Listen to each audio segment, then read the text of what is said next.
توحید فی المعرفۃ والاثبات۔ ہم نے توحید کی 3 اقسام پڑھی ہوئی ہیں کہ توحید الربوبیہ کہ اللہ تعالیٰ کو اس کے افعال میں ایک ماننا، اس میں اللہ تعالیٰ کے تمام افعال آ جاتے ہیں، جیسے پیدا کرنا، رزق دینا، مشکل کشائی کرنا، حاجت روائی کرنا، سب جو بھی اللہ تعالیٰ کے کام ہیں اس میں اللہ کا کوئی شریک نہیں ہے، یہ توحید ربوبیت ہے، افعال سے متعلق ہے۔ اور دوسری قسم کیا تھی؟ توحید الاسماء والصفات، اسماء و صفات اللہ تعالیٰ کے، کہ اللہ تعالیٰ کے نام ہیں اور صفات ہیں۔ اس میں کیا ہے کہ اس میں اللہ تعالیٰ کے اسماء و صفات کو اسی طرح جس طرح قرآن و حدیث میں ثابت ہیں، جس معنی کے ساتھ ثابت ہیں، ان کو ماننا بغیر کسی تعطیل کے ولا تعویل۔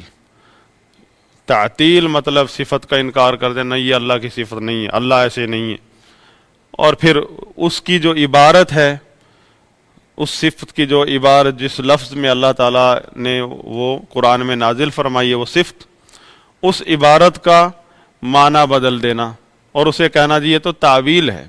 اب ہمارے معاشرے میں تعویل بدنام ہو گیا، لفظ تعویل بدنام ہو گیا ہے، کیونکہ طلبہ کا ماحول نہیں ہے۔ علمی ماحول میں اہل علم کی زبان میں تعویل تفسیر کے معنی میں ہوتی ہے، اسی لیے اہل بدعت نے جب تحریف کی ان عبارتوں کی جن میں اللہ تعالیٰ کی صفات کا ذکر ہے، تو انہوں نے اس کا نام تعویل دیا کہ یہ تعویل ہے۔ تو اہل سنت نے کہا ولا تعویل، یہ جو تم نام نہاد تعویل کہتے ہو یہ بھی نہیں ہے، یہ دراصل تحریف ہے، یہ بھی عقیدے کے اندر عقیدے کے خلاف ہے، لہذا اہل سنت اس کی نفی کرتے ہیں، یہ تعویل نہیں کرتے تمہارے والی۔ مطلب نبی صلی اللہ علیہ وسلم تو کہیں اس ذات کی قسم جس کے ہاتھ میں میری جان ہے۔ اب لفظ ہاتھ کی عربی ید، قرآن حدیث میں بھی ہے، قرآن میں بھی ہے۔ تو اہل بدعت کیا کہتے ہیں؟ پہلی بات یہ ہے کہ جی اللہ کا تو کوئی ہاتھ نہیں ہے، نعوذ باللہ، اللہ تعالیٰ کا ہاتھ نہیں ہے۔ اہل سنت کہتے ہیں کہ جو قرآن و حدیث میں ثابت ہے اس کو ہم مانیں گے، لیکن کیفیت کا ولا تکییف، اس کی کیفیت ہم نہیں بیان کر سکتے، کیونکہ اللہ تعالیٰ نے فرما دیا لیس کمثلہ شیء وہو السمیع البصیر، اس کے مثل کوئی بھی چیز نہیں ہے، اور وہ سمیع بصیر ہے، وہ سمیع ہے بصیر ہے۔ لفظ سمیع یہ اللہ کا نام ہے، اس کے اندر صفت سماعت ہے، اللہ کی صفت ہے۔ بصیر اللہ کا نام ہے، اس کے اندر صفت بصارت اللہ کی صفت ہے۔ اب یہی دو نام اللہ تعالیٰ نے انسان کو بھی دیے ہیں قرآن میں ہی، فجعلناہ سمیعا بصیرا، انسان کو ہم نے سمیع بصیر بنایا۔ تو اللہ اپنی شان کے مطابق سمیع بصیر ہے، اور مخلوق انسان اپنی اوقات کے مطابق سمیع بصیر ہے۔ لیس کمثلہ شیء، اللہ تعالیٰ کی کسی سے مماثلت نہیں ہے، یہ مشابہت یا مماثلت نہیں ہو سکتی۔ تو جنت کا دودھ اور دنیا کا دودھ ایک چیز نہیں ہو سکتے ہم، وہ بھی مخلوق یہ بھی مخلوق۔ جنت کا پھل، دنیا کا پھل، ذرا بھی ان میں مماثلت نہیں ہے، صرف الفاظ ہیں، الفاظ ایک ہیں، نام ایک ہے۔ تو خالق اور مخلوق کی مماثلت کیسے ہو سکتی ہے؟ لہذا اہل سنت نے کہا، اہل سنت کا عقیدہ ہے، صحابہ تابعین ائمہ اہل سنت سے لے کر آج تک، کہ جو نام بھی جو صفت بھی قرآن و حدیث میں اللہ تعالیٰ کی ثابت ہے، ہم اسی طرح مانیں گے جس طرح ہے۔ اب جنت کے پھل میوے ذکر ہوئے، ہم کہیں نہیں وہ اس کا مطلب کچھ اور ہے، تو فرمایا ولا تعطیل ولا تعویل، نہ تو ہم تعطیل کرتے ہیں، تعطیل کا مطلب معطل کرنا، کہ اللہ کی کسی صفت کو ہم معطل نہیں کرتے، یہ نہیں کہتے کہ اللہ کی یہ صفت نہیں، جیسے اہل بدعت نے کہا اللہ کا ہاتھ نہیں۔ ہاں یہ کہیں کہ اللہ کا ہاتھ ہے، اس کی ہم کیفیت نہیں بیان کر سکتے، اس کو کسی مخلوق کے ہاتھ سے مماثلت نہیں ہے، ہم سوچ بھی نہیں سکتے، کیونکہ وہ خالق ہے اور باقی سب مخلوق ہیں۔ تو انہوں نے کیا انکار کر دیا۔ بعض ان کے وہ پڑھیں گے ہم، وہ کس وجہ سے انکار کرتے ہیں۔ اور سارا زور ان کا انکار پر ہی ہے، اور اس کو وہ توحید سمجھتے ہیں انکار کو۔ تو جب انکار کر دیا تو قرآن میں سے تو نہیں نکال سکتے عبارت، حدیث میں سے نہیں نکال سکتے، اب اس کے الفاظ کی تحریف کر دی۔ ہاتھ کا مطلب کہتے ہیں قبضہ قدرت، ہاتھ کا مطلب اس لیے آپ اکثر سنیں گے حدیث پڑھتے ہوئے خطیب صاحب منبر پہ کہتا ہے اس ذات کی قسم جس کے قبضہ قدرت میں میری جان ہے، حالانکہ اللہ کے نبی نے قبضہ قدرت نہیں کہا۔ تو یہ تحریف کی انہوں نے اہل بدعت نے، اور اس کو کیا کہتے ہیں، یہ تعویل ہے یعنی تفسیر ہے۔ تو اہل سنت نے کہا ولا تعویل، یہ تمہاری جو نام نہاد تعویل تفسیر تم کہتے ہو جسے، یہ تحریف ہے، ہم اس کو بھی نہیں مانتے، ہم اس کے قائل نہیں۔ پھر کہا ولا تکییف، نہ کسی صفت کی ہم کیفیت بیان کرتے ہیں، کیونکہ ولا تکییف ولا تمثیل، اور نہ اس کی کسی سے مماثلت بیان کرتے ہیں۔ ہم تو صرف اتنا کرتے ہیں کہ جتنا اللہ اور اس کے رسول نے فرمایا ہے، جس معنی میں فرمایا اس کو مانتے ہیں۔ جیسے کہ امام مالک رحمہ اللہ نے فرمایا، ان سے پوچھا گیا اللہ کی ایک صفت ہے، صفت استواء، صفت فعلیہ ہے، پوچھا گیا کہ یہ کیا ہے، کیف الاستواء، کیفیت پوچھ رہا ہے ایک بندہ مسجد نبوی میں کھڑا ہو، امام مالک رحمہ اللہ سے، امام دار الہجرہ۔ تو امام رحمہ اللہ نے پہلے تو عقیدہ اہل سنت بیان کیا، فرمایا الاستواء معلوم، مطلب استواء عربی لفظ ہے، قرآن و حدیث میں آیا ہے، یہ عام سا بکری چرانے والا عربی بھی یہ ایک مسلمان سمجھ سکتا ہے کہ اس کا مطلب کیا، الرحمن علی العرش استوى۔ خود کہتے ہیں، ہم سب کہتے ہیں کہ قرآن تو سمجھنا آسان ہے، فرمایا یہ سب کو پتہ ہے کہ اللہ تعالیٰ اور اس کے رسول کیا فرما رہے ہیں۔ والایمان بہ واجب، اس پر ایمان لانا فرض ہے، جس طرح اللہ کے رسول نے یا اللہ تعالیٰ نے فرمایا ہے۔ اور فرمایا کیف مجہول، اور اس کی کیفیت یہ نہیں بتائی گئی، لہذا ہم سے ہمارے لیے یہ نامعلوم ہے، مجہول ہے، ہم اس بحث میں پڑھ ہی نہیں سکتے، لہذا اس کے بارے میں سوال کرنا بھی حرام ہے، بدعت ہے، خلاف سنت ہے۔ اور اس بندے کو کہا مجھے لگتا تو بدعتی ہے، مسجد سے نکال دیا اس کو، مسجد نبوی سے اس بات پر نکالا تھا اس کو۔ اور اس وقت تو شعور تھا لوگوں کے اندر، منہج اہل سنت کا شعور تھا۔ ایک عالم جو ہے اس کا ایک مقام سب جانتے، اور عالم ہر آدمی عالم نہیں بن کے کھڑا ہو سکتا تھا، یہ بھی اللہ کا شکر ہے، اگرچہ اہل بدعت بھی تھے لیکن امت مسلمہ اپنے علماء کو پہچانتی تھی۔ آج یہ فتنہ کہ امت مسلمہ اس بکریوں کی طرح ہے جس کو پتہ نہیں ہے کہ میرا چرواہا کون ہے جو خیر خواہ ہے، اور چور ڈاکو جو بیچ میں ریوڑ کے گھس گئے وہ کون ہے۔ چرواہا تو ایک دو ہوں گے، ریوڑ بہت بڑا ہے، بیچ میں کچھ لوگ چور ڈاکو گھس گئے، بکریاں چوروں کو سمجھ رہی ہیں ہمارے چرواہے ہیں۔ تو یہ ایک آزمائش ہے، فتنہ ہے۔ تو جب اس دور میں کسی کو کہہ دیا جاتا تھا کہ بدعتی ہے، لوگ اس کا جس طرح آج کہتے ہیں نا حقہ پانی بند، اس کو چھوڑ دیتے تھے، اس کی طرف دیکھتے بھی نہیں تھے پھر لوگ۔ تو یہ توحید کی دوسری قسم ہے۔ تیسری قسم ہے توحید الوہیت۔ اگر ہم اللہ کی ذات کی طرف غور کریں کہ وہ الہ ہے، الہ کا مطلب معبود ہے اور برحق ہے، ذالک بأن اللہ هو الحق وأن ما يدعون من دونه هو الباطل۔ تو اللہ کے علاوہ جتنے بھی معبود بنے ہوئے ہیں سب باطل ہیں، وہ برحق ہیں، یہی معنی لا الہ الا اللہ کا، نہیں ہے کوئی معبود برحق سوائے اللہ کے۔ تو توحید الوہیت اس لحاظ سے ہم اس قسم کو توحید الوہیت کہتے ہیں۔ اور اگر ہم اپنے طرف دیکھیں کہ ہم پر اللہ تعالیٰ کے کیا حقوق ہیں، وما امروا الا ليعبدوا الله مخلصین له الدین، کہ جتنے بھی لوگ پیچھے گزرے پچھلی امتوں میں سب کو ایک ہی بات کا حکم ملا ہے کہ وما امروا الا ليعبدوا اللہ، ان کو سوائے اللہ کی عبادت کے کسی اور کا حکم نہیں ملا۔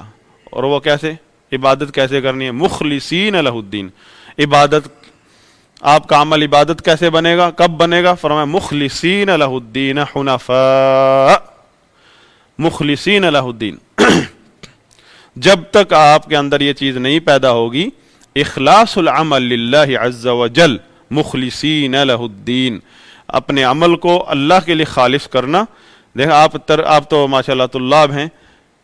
وما امروا الا لیعبدوا اللہ مخلصین لہ الدین. مخلصین کیوں منصوب ہے؟ کوئی بتا سکتا ہے آپ میں؟ مخلصون کیوں نہیں آیا؟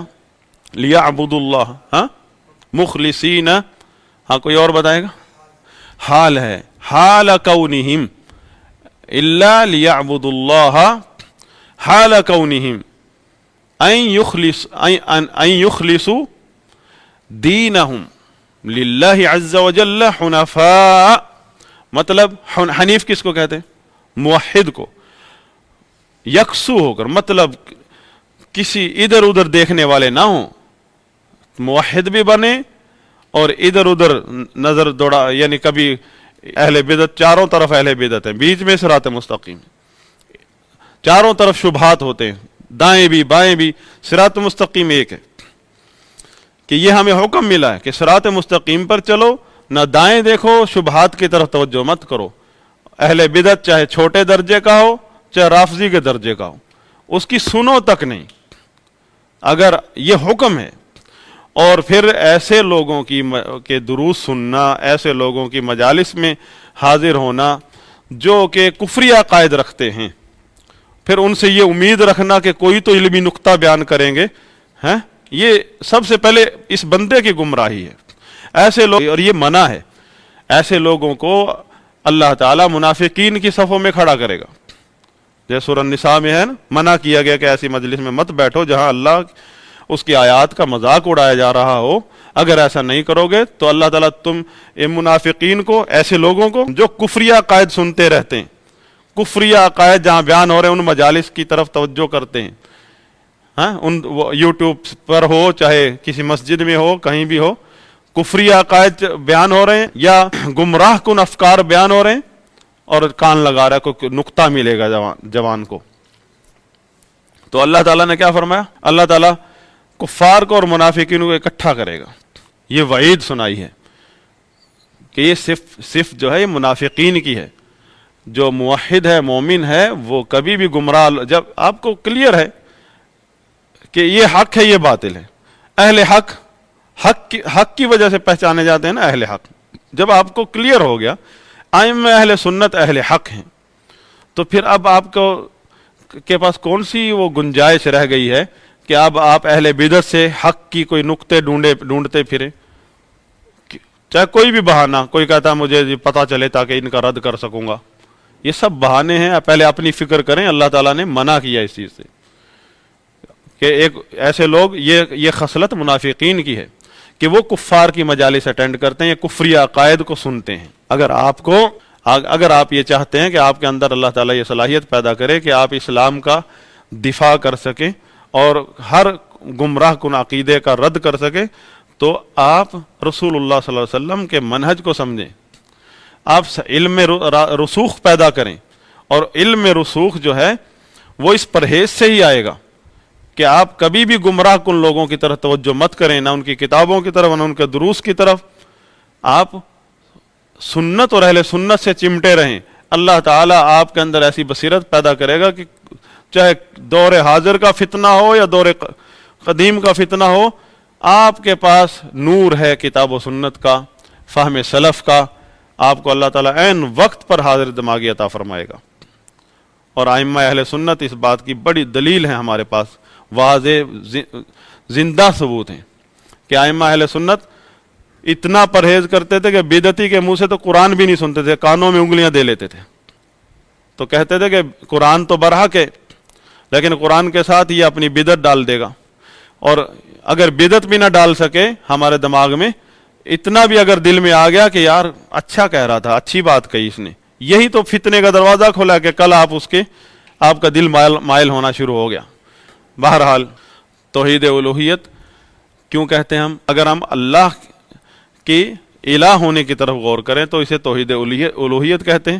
اگر ہم بندوں کے سر پر جو اللہ کے حقوق ہے اس طرف غور کریں تو توحید عبادت کہتے ہیں. وما امروا الا لیعبدوا اللہ مخلصین لہ الدین حنفاء، یعنی حنفاء یہ بھی منصوب ہے، مخلصین پہلے منصوب، دوسرا منصوب حنفاء، یہ بھی حال ہے۔ دو چیزیں ہوگی کہ اللہ کی عبادت کرو، کہ جتنے بھی لوگ گزرے سب کو یہی حکم ہوا، اس امت کو بھی، کہ اللہ کی عبادت کرو، لیکن کس طرح؟ پہلی چیز یہ کہ مخلصین لہ الدین، اخلاص العمل للہ، اپنے عمل کو اللہ کے لیے خالص کرتے ہوئے۔ دوسری چیز، دوسری بھول جاتے ہیں، بلکہ قاری صاحب وقفی حنفاء سے پہلے کر دیتا ہے، مخلصین لہ الدین، بس وقف ہو گیا۔ اس کے ساتھ جو ایک اور چیز رہ گئی، حنفاء، حنیف، الحنیفیہ، ما ہی الحنیفیہ، پہلی کلاس میں یہ پڑھایا جاتا ہے۔ حنیفیت کیا ہے؟ ملت ابراہیمی، دین حنیف، ایک ہی چیز ہے۔ حنیفیت کو عربی میں ہم اردو میں کہتے ہیں دین حنیف، اور ملت ابراہیم اس کو اسی کو کہتے ہیں۔ اور ملت ابراہیم کیا ہے؟ حنیفیت کیا ہے؟ وہی اخلاص العمل للہ عز وجل، توحید ہے۔ لیکن اس کے اندر یہ کیا پایا جاتا ہے؟ اس کے اندر عنصر دین ابراہیمی کیوں کہا گیا ہے، اسے ملت ابراہیمی کیوں کہا گیا ہے؟ کہ ابراہیم علیہ السلام کی وہ صفات جن میں وہ امتیاز حاصل ہے ان کو، صلی اللہ علیہ وسلم، ان صفات میں سے یہ صفت البراءۃ من الشرک واہلہ، اس بنا پر اللہ تعالیٰ نے سورہ ممتحنہ میں کہا کہ تمہارے لیے ابراہیم اور اس کے ساتھیوں میں اسوہ حسنہ ہے، والذین معہ، ابراہیم اور ان کے جو لوگ ان کے ساتھ ہیں ان کی سیرت میں اس امت کے لیے کیا ہے؟ اسوہ حسنہ ہے، بہترین نمونہ۔ وہ کون ہے؟ ساتھی کون ہے ان کے؟ ابراہیم علیہ السلام کے ساتھی جو اس آیت میں ذکر ہوئے، والذین معہ، لوط علیہ السلام ہو گئے ایک، اور بھی کوئی؟ تمام انبیاء کرام ان کے اس آیت میں والذین معہ، تمام نبیوں کی جو دعوت، سب کا ایک ہی طریقہ کار تھا، سارے نبی اس میں، اور ابراہیم کا نام لیا اللہ تعالیٰ نے کیونکہ اللہ کے خلیل ہیں، اور ان کے اندر یہ ان کی سیرت میں یہ چیز ابھر کر سامنے آئی ہے، البراءۃ من الشرک واہلہ، شرک سے برات کا اعلان کرنا اور اہل شرک سے۔ تو آیت میں جو ذکر ہوا نا مخلصین لہ الدین، وہ تو آپ کی نیت ہے، کہ آپ کا کس طرح عمل کر رہے ہیں، اللہ کے لیے کتنا اخلاص آپ کے اندر، عمل کے اندر کتنی آپ نے ریاکاری کو ختم کیا ہے، شرک اصغر کو، شرک اکبر کو، یہاں تو شرک اکبر، شرک اصغر سب کی نفی ہوگی مخلصین لہ الدین میں۔ حنفاء میں بغض ہے شرک کا اور اہل شرک کا، ذرا بھی ادھر ادھر نہیں مائل ہوتا ہے، مائل ہونے کی تصور ہی نہیں ہے۔ یہ ہمیں حکم ملا ہے توحید عبادت، اگر ہم اپنی طرف دیکھیں تو پھر یہ توحید عبادت ہے۔ اب یہ تین قسمیں ہم نے شروع سے پڑھی ہیں کہ توحید کی تین اقسام ہیں، اور یہی تو تین اقسام ائمہ اہل سنت نے بیان کی ہیں۔ بعض لوگ سمجھتے ہیں کہ شاید یہ محمد بن عبد الوہاب رحمۃ اللہ علیہ یا شیخ الاسلام ابن تیمیہ رحمہ اللہ ان کا کوئی اجتہاد ہے۔ بعض لوگ، حتیٰ کہ بعض اپنے آپ کو سلفی سمجھتے ہیں، ان کا بھی یہ گمان بن گیا، کیونکہ وہ بیٹھتے اہل بدعت کی محفلوں میں ہیں، ہاں فرق نہیں کرتے اہل بدعت میں، بس رفع الیدین کر لیا اہل بدعت سے نکل گیا، ان کا یہ اصول بنا ہوا ہے۔ تو حالانکہ امام شیخ الاسلام ابن تیمیہ رحمہ اللہ، ان سے پہلے ائمہ جو گزرے انہوں نے، امام طبری کب کے ہیں؟ امام طبری نے ذکر کیا اپنی تفسیر میں، اپنی کتابوں میں، اور ابن مندہ وغیرہ نے اپنی کتابوں میں توحید کی تین اقسام بیان کی ہیں۔ اگر کسی کے پاس چوتھی ہے تو وہ لے آئے، جس طرح اہل ائمہ لغہ نے لفظ کی تین اقسام بیان کی، عربی کے لفظ کی، کہ اسم و فعل و حرف۔ چوتھی قسم کسی کے پاس ہے، کوئی دعویٰ کرے تو ہم کیا کہیں گے؟ اسے عالم نہیں کہیں گے، اسے احمق کہیں گے ہم۔ اسی طرح توحید ہے، توحید کی اقسام ہے۔ ایک شخص نے مجھے کسی واٹس ایپ گروپ میں، پشاور کا تھا، انہوں نے کہا مجھے میرے پاس 200 اقسام ہے، قرآن میں نے تدبر کیا ہے، اس میں 200 اقسام ہے توحید کی۔ میں نے کہا ماشاءاللہ، سلف صالحین تو آپ سے محروم رہ گئے، کیا آپ کو تو 200 اقسام ملی؟ تھوڑی سی دیر میں اس نے وہ 200 میں سے کچھ اقسام فٹافٹ پیسٹ بھی کر دی. کیا اقسام تھی؟ توحید عبادت نمبر 1، نمبر 2 توحید استعانت، نمبر 3 توحید توکل، نمبر 4 توحید استغاثہ.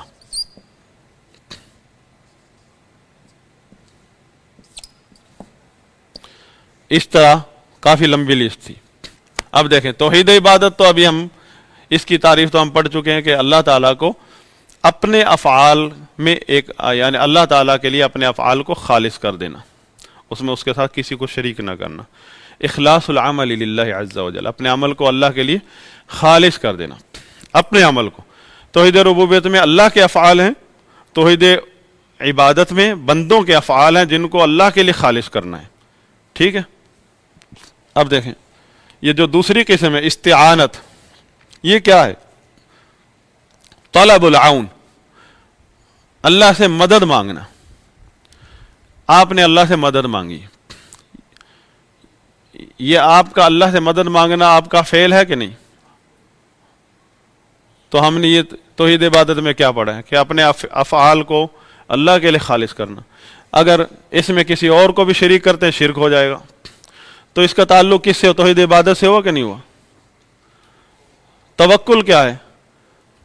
کہ اسباب کو جتنی آپ کے پاس استطاعت ہے، اسباب میں لوگ مختلف ہیں، کسی کے پاس اس اسباب میں بہت زیادہ پاور ہے، کسی کے پاس کمزور سے ہیں، لیکن ہمیں مکلف اس کس چیز کا کہا گیا ہے کہ اپنے استطاعت کے مطابق جو اسباب آپ کو میسر ہیں ان کو اختیار کیجیے اور توکل میں آپ زور لگائیے اللہ پر، پھر اسباب کو اختیار کرتے ہوئے. اب ایک آدمی بیمار ہے، اسے شفا چاہیے، ہاں، کسی کے پاس اتنے وسائل ہیں کہ وہ جا کر دنیا کے کسی بھی بڑے سے ہاسپٹل میں جا کر اپنا ٹیسٹ بھی کروائے گا، سارے علاج کروائے گا. اور ایک آدمی غریب ہے، علاقہ غریب ہے، وہاں ہسپتال جو وہاں بڑا ہسپتال ہے اس میں دوائیاں نہیں ہیں، پورے ڈاکٹر نہیں ہیں. اس کے پاس شہر، ہم نے تو دیکھا ہے، ہم نے گاؤں میں ایسے لوگ بھی ہوتے جن پہ شہر پر تک جانے کے وسائل نہیں ہوتے، وہ وہیں کسی حکیم سے دوائی لے کر، وہاں گاؤں میں جو شہر میں چلا جائے وہ سمجھا جائے امیر ہے، اس کے پاس وسائل ہیں. وہ شہر میں چلا گیا، اس سے پہلے ایک بندہ یورپ کے کسی ہاسپٹل میں چلا گیا، اور گاؤں کا غریب آدمی وہ اس کے پاس بھی وسائل تھے، وہ کسی حکیم کے پاس چلا گیا وہیں علاقے میں. ایک اور بھی ہے جس کے پاس کچھ بھی نہیں، وہ گھر میں اس نے قہوہ بنایا اور پی لیا. گھر کے اندر جو تھوڑا بہت چیز تھی کہ کسی نے بتایا یہ گھر میں چیزیں ہوتی ہیں جو ہمارے پنسار پر ملتی ہیں، اکثر دیہاتوں میں گھروں میں ہوتی ہیں، اس نے وہ وسائل اختیار کر لیے. شفا سب کو اللہ نے دینی ہے، شفا طلب کر رہے ہیں نا سب کی نظریں اللہ پر لگی ہوئی ہیں، سارے موحد ہیں ماشاءاللہ. یہ سب کی نظریں کس پر ہیں؟ اللہ پر ہے نا. جس نے علاج فرانس میں جا کر کروایا وہ بھی مسلمان ہے، موحد ہے، اس کا بھی عقیدہ صحیح ہے، وہ بھی اللہ سے امید رکھتا ہے شفا کی. اسباب دیکھیں، اسباب مختلف ہیں.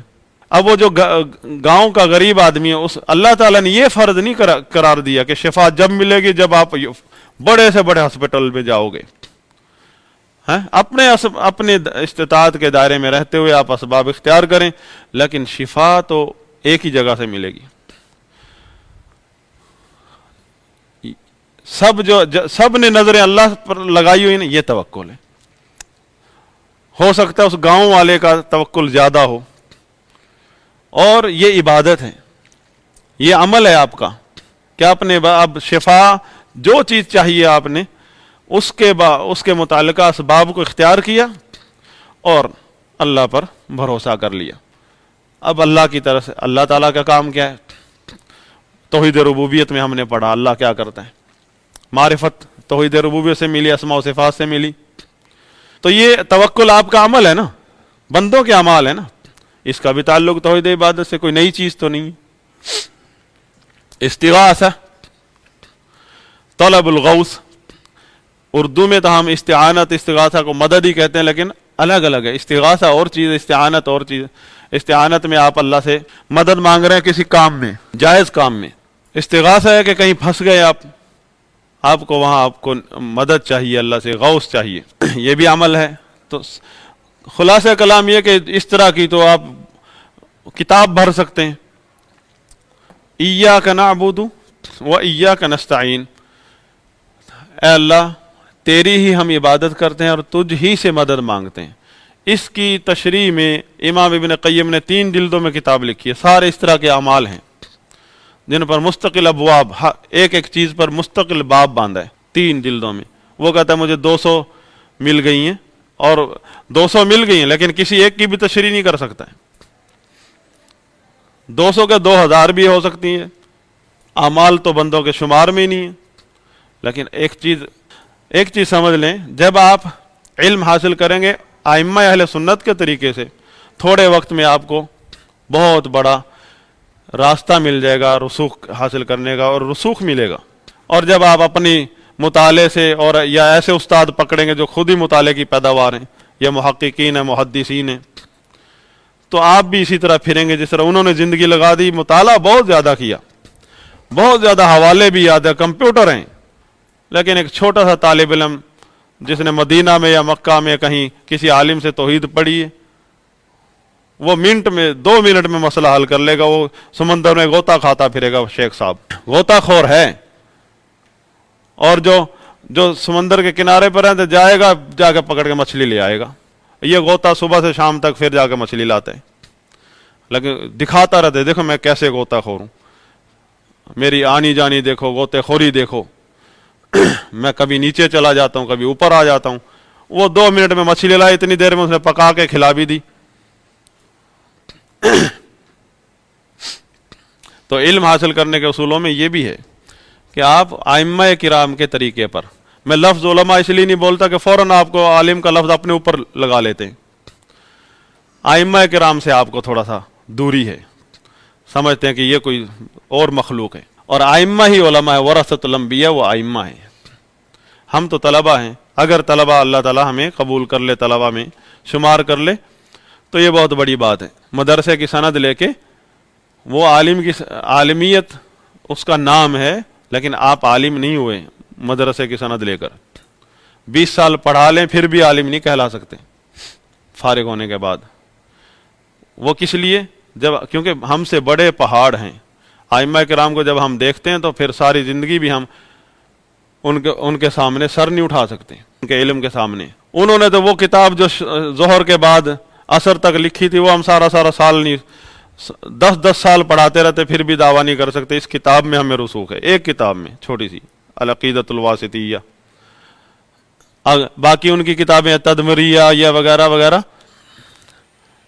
یہ توحید کی باتیں چھوٹی چھوٹی ہیں جو کہ پرائمری میں پڑھائی جاتی ہیں مدینہ میں، سعودیہ میں، لیکن یہ ایسے باتیں ہیں کہ جو اگر آپ نہیں سمجھیں گے تو ائمہ اہل سنت کی کتابیں نہیں سمجھ پائیں گے، یا ان کے پڑھاتے رہیں گے، پڑھاتے رہیں گے، اوپر سے گزرتے رہے گی دونوں سے، استاد بھی اور شاگرد بھی۔ اب ایک ائمہ کی کتب میں بعض اوقات لکھا ہوتا ہے توحید کی 2 قسمیں ہیں، توحید فی المعرفۃ والاثبات اور توحید فی الطلب والقصد۔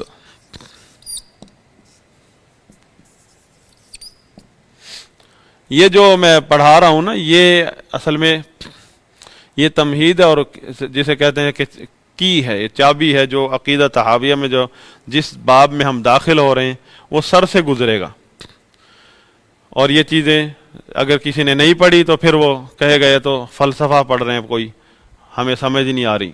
توحید فی الطلب والقصد، توحید فی المعرفہ والاثبات۔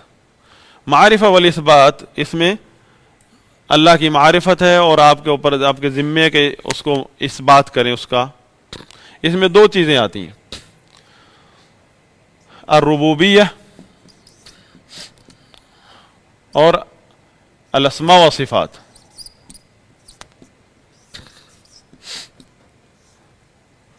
اور اس میں فی الطلب والقصد، فی الطلب والقصد.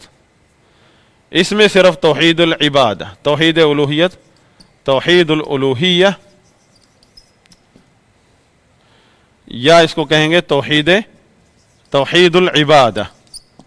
اب میں نے اس پہ ذکر کر دیا کہ توحید الوہیت جب کہتے ہیں تو ہمارا دھیان کس طرف ہوتا ہے، اور جب توحید العبادہ یعنی توحید عبادت جب کہتے ہیں تو دھیان کس طرف ہوتا ہے. بات وہی ہے کہ تین قسمیں ہی ہیں توحید کی. تو یہ طلب، اس امر و نہی اس میں آتا ہے. طلب کے اندر امر اور نہی.